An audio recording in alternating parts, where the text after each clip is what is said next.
Aqui é o Lucas e eu estou começando agora uma transmissão rápida aqui para a gente falar sobre o que são narrative games e o que é uma visual novel, porque é sobre isso que eu estou aprendendo, sobre como construir esses recursos, né? As narrative games e uma visual novel utilizando Unity em Fools. Então, para começar, todo mundo conhece as formas tradicionais de contar história, né?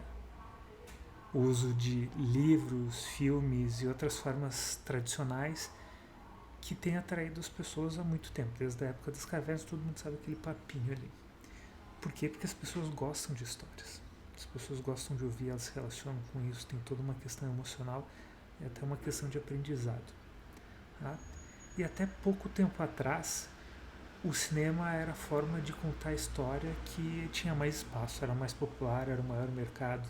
Eles faturavam, continuam faturando bilhões. E tanto que as produções foram crescendo em escopo, em gasto, tudo. O cinema ficou cada vez mais gigante e ele era tão grande que, assim, como é normal, né, era bem comum a gente ver adaptações de livros que gastavam muito dinheiro, assim. Como, por exemplo, a trilogia Senhor dos Anéis. Nesses nos 3 filmes dirigidos por Peter Jackson, lá no início dos anos 2000, eles gastaram 250 milhões de dólares, mais ou menos, para fazer eles.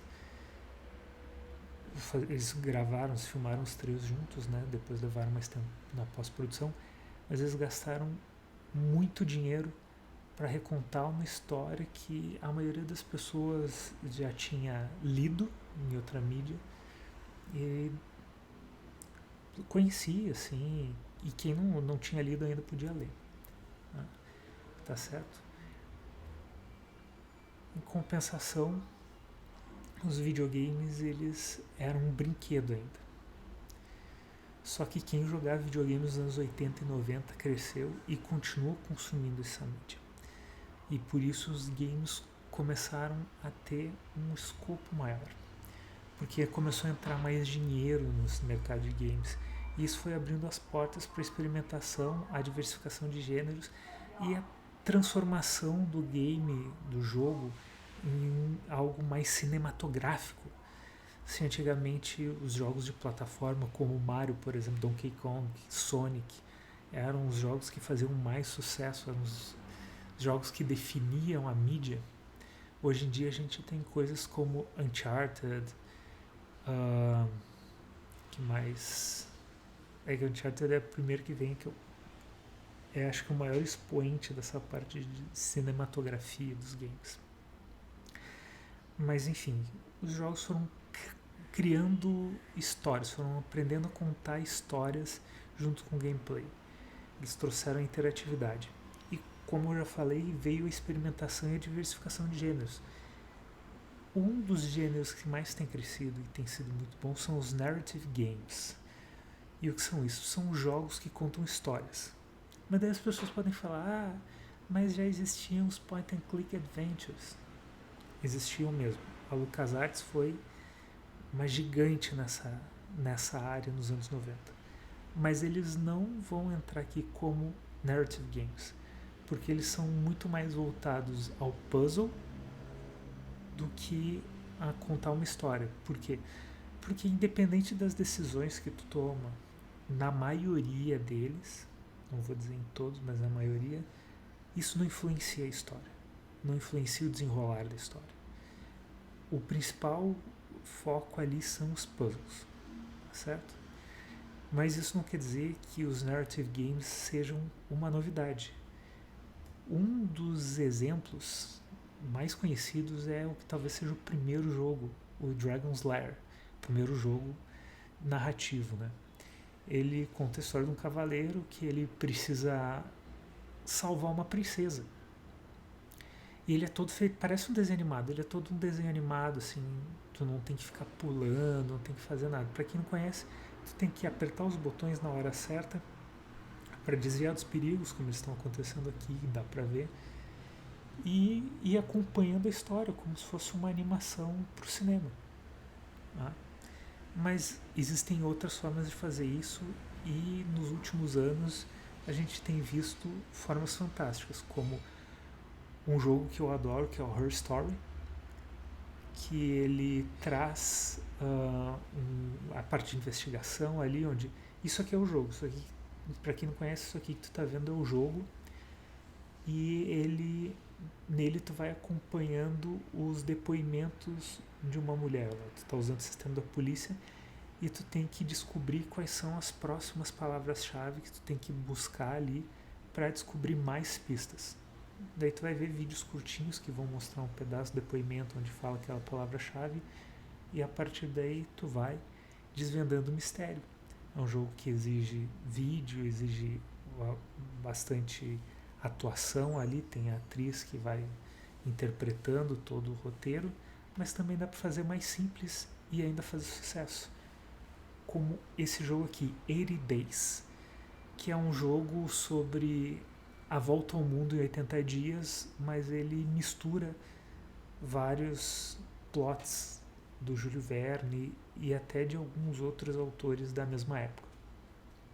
Ele é um jogo totalmente em texto, ele tem aquele cenário ali no fundo, eventualmente aparece um mapa para mostrar onde tu está viajando, mas ele é um jogo que apresenta bastante texto, não tem animação, não tem mais nada. Em compensação, tem um jogo que em 2007 foi lançado e fez bastante sucesso, que é o Persona 5, que é uma visão nova para uma série que acho que já tem mais de 20 anos no Japão, que é a série Persona, que são RPGs japoneses, e ele é uma visual novel. Tu vai, aqui no Persona 5 tu tem a parte de gameplay, onde tu vai explorando as coisas, nos outros Personas também tem, mas a maior parte do jogo tu vê através de uma narrativa acompanhando o diálogo dos personagens e fazendo as escolhas de como eles vão desenvolver esses diálogos. E é isso que eu vou aprender aqui a compartilhar e vou compartilhar com vocês. Não há a criação de um jogo tão complexo quanto Persona, mas a criação de uma visual novel. Tá? E só pra gente trazer um pouquinho isso aqui sobre o que é uma visual novel, ele é um gênero que se popularizou no Japão e tem evoluído há quase 3 décadas, principalmente nos portáteis. Ele começou como se fosse uma história em quadrinhos animada, onde tu vai escolhendo lá os diálogos, mas ele foi evoluindo e criou umas mecânicas próprias. O Persona 5, como eu já falei ali, é um ótimo exemplo disso. Foi escolhido um dos melhores jogos de 2017 e ele é muito bom mesmo. Tá? O uso dos jogos tem o benefício de contar histórias audiovisuais, mas trazendo uma interatividade que as outras mídias não têm. O cinema não tem interatividade, tu não pode mudar a história. Os livros podem até ter alguma tentativa, mas não é exatamente como funcionam os videogames. Estou dizendo que um é melhor que o outro. Não. Estou falando que elas são diferentes. Tá? E aqui, o que eu quero compartilhar com vocês é o aprendizado no desenvolvimento disso. Tá? O que nós vamos precisar? Nós vamos precisar de uma game engine, de assets, que são os recursos visuais e outros tipos de recursos que nós vamos usar, gerenciadores de projeto e um roteiro. Então eu vou trazer passo a passo disso, de todas essas coisas, do que eu vou aprendendo como fazer.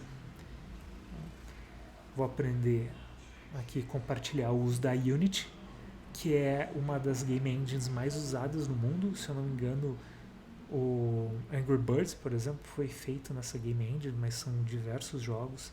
Ela é bastante utilizada, principalmente no cenário indie. O Fungus, que é uma biblioteca que permite a não programadores criarem narrative games. Eu não sou um programador. Né? E lembrando, uma visual novel é um narrative game, mas existem vários outros formatos e o Fungus permite criar diversos formatos. E compartilhando aqui no Twitch. Se você estiver vendo no YouTube, vá para o Twitch para ver esse compartilhamento ao vivo ali, que eu vou transmitindo conforme eu aprendo. Se você não sabe, o endereço é twitch.tv ou twitch.com/sethgaming. Tá? E é isso. Quem tiver dúvidas pode mandar lá. Tô aprendendo mesmo. Vou trazer essas dúvidas de quem tiver. E quem souber como resolver esses problemas, por favor, me dê dicas. Ajude, participe da construção desse aprendizado. Tá certo? Foi isso então. Muito obrigado.